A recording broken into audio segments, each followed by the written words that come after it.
Hello friends, आपका बहुत बहुत स्वागत है आपके अपने यूट्यूब चैनल एग्ज़ाम हेल्पर में। तो आज हम हमारी सेकंड वीडियो शुरू कर रहे हैं library automation and digital library unit की। तो हमारा आज का सब टॉपिक क्या है? Digital library and automation. ठीक है, तो चलिए स्टार्ट करते हैं हमारा टॉपिक। सबसे पहले पढ़ते हैं डिजिटल लाइब्रेरी क्या होती है और फिर लाइब्रेरी ऑटोमेशन क्या होता है। ठीक है, तो डिजिटल लाइब्रेरी से क्या मतलब समझते हैं आप?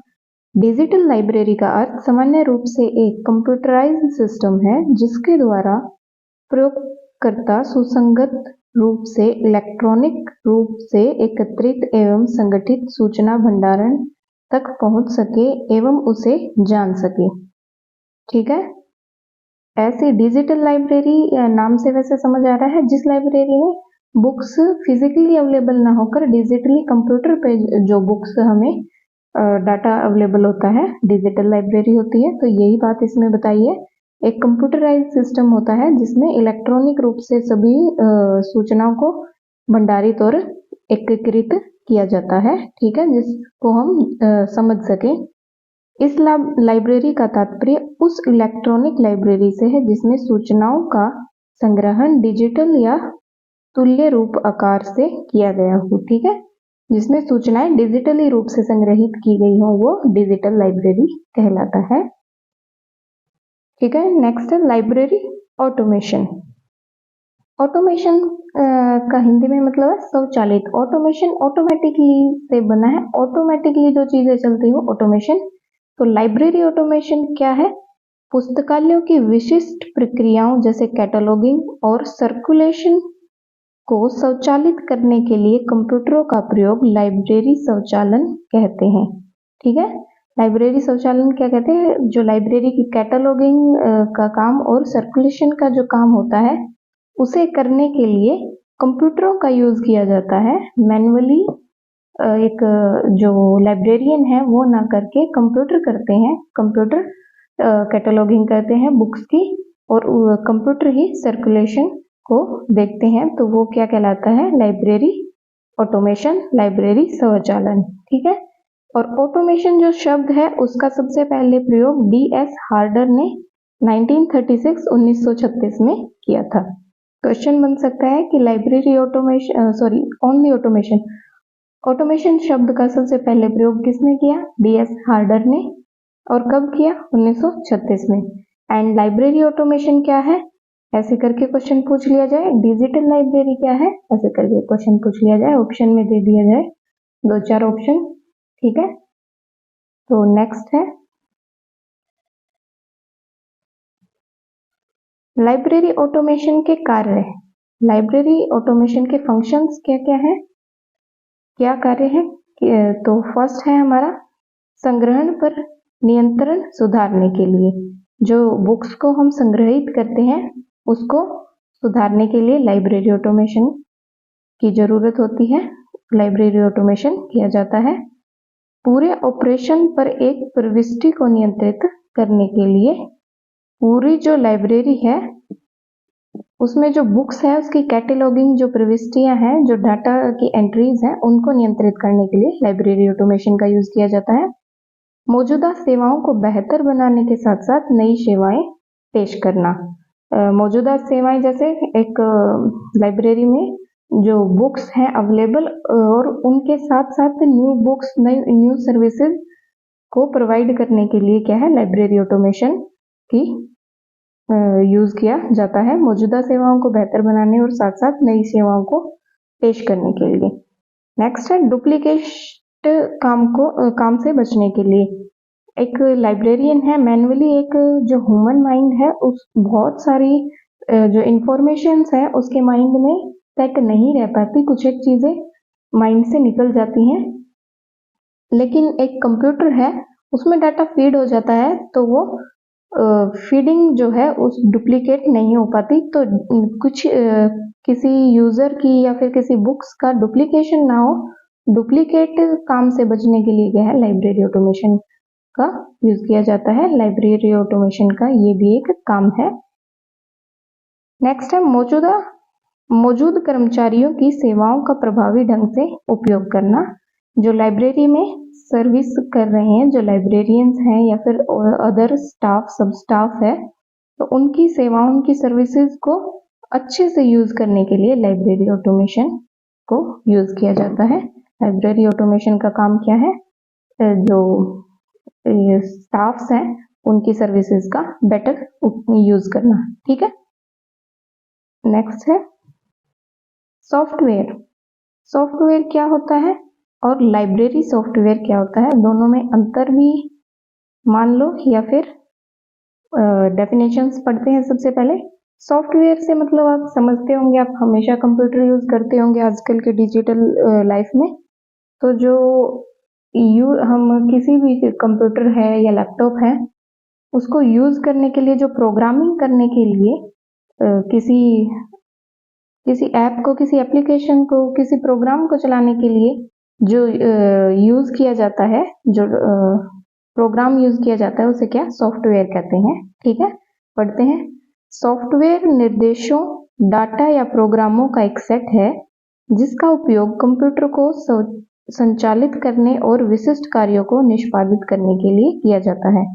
समझ गए? सॉफ्टवेयर निर्देशों और डाटा प्रोग्रामिंग का एक सेट है। सॉफ्टवेयर क्या है? डाटा प्रोग्रामिंग और जो निर्देश देते हैं, हम इनपुट्स देते हैं, उनका एक सेट है जिसका यूज कंप्यूटर को यूज करने और विशिष्ट कार्यों, स्पेशल वर्क है, उसको पूरा करने के लिए किया जाता है। आसान भाषा में हम समझते तो सॉफ्टवेयर एक सामान्य शब्द है जिसका उपयोग किसी डिवाइस पर चलने वाले एप्लीकेशन, स्क्रिप्ट और प्रोग्राम को संदर्भित करने के लिए किया जाता है। यूज करने के लिए, संदर्भित करने के लिए, उसको एक्सेस करने के लिए किया जाता है। जिस एप्लीकेशन, स्क्रिप्ट या प्रोग्राम को एक्सेस करने के लिए जिस प्रोग्राम का यूज किया जाता है उसे क्या कहते हैं? सॉफ्टवेयर। ठीक है, नेक्स्ट है लाइब्रेरी सॉफ्टवेयर। डाटा या कमांड्स और इंस्ट्रक्शन का एक संग्रह होता है जो कंप्यूटर को निर्देश देता है कि कैसे कार्य करना है, तथा वह डाटा या कमांड लाइब्रेरी के लिए संग्रहित किए गए हों तो उसे लाइब्रेरी सॉफ्टवेयर कहा जाता है। तो क्या है? डाटा और कमांड्स या इंस्ट्रक्शंस जो संग्रहित किए जाते हैं, जो कंप्यूटर को ये निर्देश देते हैं कि कैसे काम करना है और कैसे नहीं करना है, वो क्या है? सॉफ्टवेयर। और वो सारे डाटा और कमांड्स लाइब्रेरी से रिलेटेड होते हैं, लाइब्रेरी से संबंधित निर्देश दिए जाते हैं, लाइब्रेरी से संबंधित कार्य कैसे करना है, ये सब लाइब्रेरी से रिलेट करता है। तो जो डाटा और कमांड संग्रहित किए जाते हैं लाइब्रेरी के, तो वो क्या है? लाइब्रेरी सॉफ्टवेयर होता है। ठीक है, नेक्स्ट वीडियो में हम लाइब्रेरी में यूज होने वाले सभी सॉफ्टवेयर्स के बारे में पढ़ेंगे। बहुत सारे सॉफ्टवेयर हैं, कुछ एक का नाम आपने सुना होगा, जैसे कोहा है सबसे famous library software, online software है। ठीक है, तो ऐसे बहुत सारे सॉफ्टवेयर है, स्कॉल है, तो उन सब के बारे में हम पढ़ेंगे नेक्स्ट वीडियोज में। आज सिर्फ इनके बारे में जान लेते हैं, और अभी इनके सॉफ्टवेयर क्या है, डिजिटल लाइब्रेरी क्या है, सिर्फ इनके बारे में जान के अब हम इनसे रिलेटेड क्वेश्चंस कर लेते हैं, वरना वीडियो काफी लंबी हो जाती। तो कल की वीडियो में हम, नेक्स्ट वीडियो में जो है उसमें हम करेंगे सारे सॉफ्टवेयर्स के बारे में डिस्कशन। तो चलिए शुरू करते हैं हमारे सबसे पहले क्वेश्चंस को। पुस्तकालय में शौचालय की योजना बनाने का प्रमुख घटक कौन सा है? शौचालय बनाने के लिए क्या है? कॉस्ट फैक्टर मैटर करता है। लाइब्रेरी को ऑटोमेशन योजना बनाने के लिए कौन सा factor? Cost factor. Okay, next है पुस्तकालय एवं सूचना कर्मियों द्वारा किस लिए सॉफ्टवेयर का यूज किया जाता है? सॉफ्टवेयर का यूज किस लिए किया जाता है?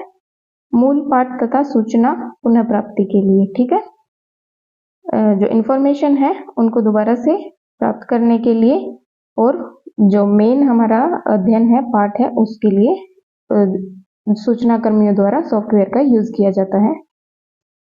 क्लास सॉफ्टवेयर पैकेज का अर्थ क्या है? पुस्तकालय परिसंचरण नियंत्रण।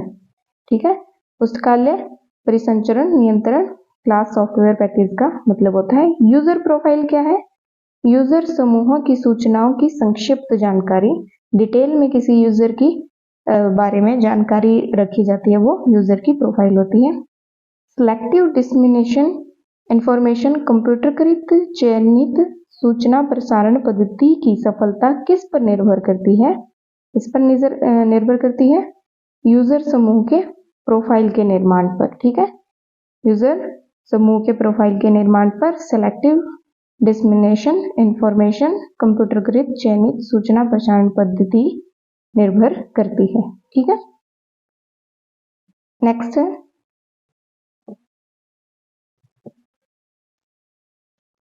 है कैटलॉगिंग के क्षेत्र में ऑटोमेशन का प्रयास सर्वप्रथम कब किया गया? ऑटोमेशन कैटलॉगिंग के क्षेत्र में ऑटोमेशन सबसे पहले 1950 में यूज किया गया और किसके द्वारा? लाइब्रेरी ऑफ कांग्रेस के द्वारा। दो क्वेश्चन है, कब किया गया? 1950 में, और किसके द्वारा किया गया? लाइब्रेरी ऑफ कांग्रेस के द्वारा। ठीक है, नेक्स्ट है चार्ल्स अमी कटर के द्वारा 1876 में कौन सी पुस्तक में स्वचालित सूचीकरण के उद्देश्यों तथा कार्यों का निर्धारण किया गया? ये दो क्वेश्चन हो सकते हैं कि मतलब स्वचालित सूचीकरण के उद्देश्यों और कार्यों का निर्धारण किस बुक में किया गया? चार्ल्स ये तो है बुक रूल ऑफ डिक्शनरी में। कब किया गया? 1876 में, और किसके द्वारा किया गया? चार्ल्स अमी कटर के द्वारा। तो 3-4 क्वेश्चन बन जाते हैं घुमा फिरा के, इसको अच्छे से याद कर लीजिएगा। चार्ल्स अमी कटर के द्वारा 1976 में कौन सी बुक में ऑटोमेशन कैटलॉगिंग के उद्देश्यों तथा कार्यों का निर्धारण किया गया था? वो है बुक रूल फॉर डिक्शनरी। ठीक है, नेक्स्ट है भारत में सर्वप्रथम पुस्तकालय के क्षेत्र में कंप्यूटर का प्रयोग किस संस्था द्वारा किया गया? भारत में सबसे पहले पुस्तकालय के क्षेत्र में सबसे पहले जो लाइब्रेरी है उसके क्षेत्र में कंप्यूटर का यूज किस संस्था ने किया है? INSDOC, इंडोस्क। ठीक है, इंडोस्क की फुल फॉर्म क्या है? फुल फॉर्म क्या है? Indian national scientific documentation centre. ठीक है, इसकी फुल फॉर्म आपको पता चल गई, Indian national scientific documentation centre. ठीक है,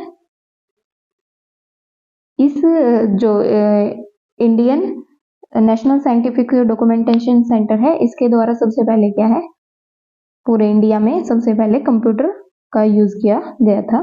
ठीक है, पुस्तकालय के क्षेत्र में कंप्यूटर मतलब पुस्तकालय लाइब्रेरी में कंप्यूटर का यूज किया गया था।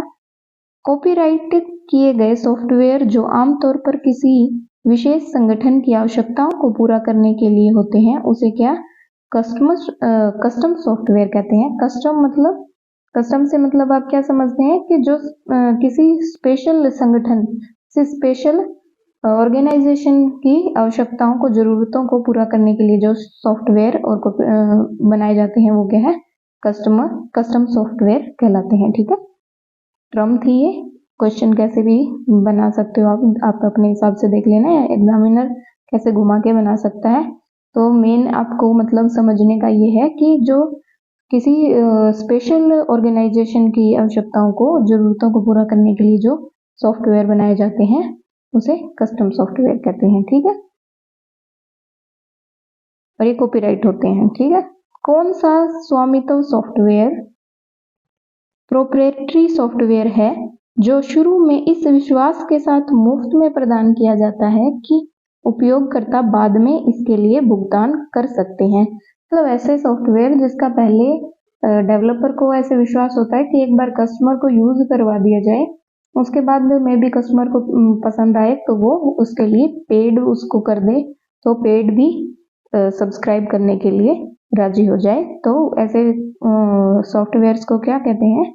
शेयरवेयर। ठीक है, सॉफ्टवेयर को शेयरवेयर कहते हैं। तो हमारे क्वेश्चन आज यहीं खत्म होते हैं, ज़्यादा लंबी वीडियो नहीं है क्योंकि नेक्स्ट वीडियो में हमारे सारे सॉफ्टवेयर्स आएंगे जो लाइब्रेरी में यूज होते हैं, और सॉफ्टवेयर सारे इस वीडियो में आ जाते तो वीडियो काफ़ी ज़्यादा लंबी हो जाती।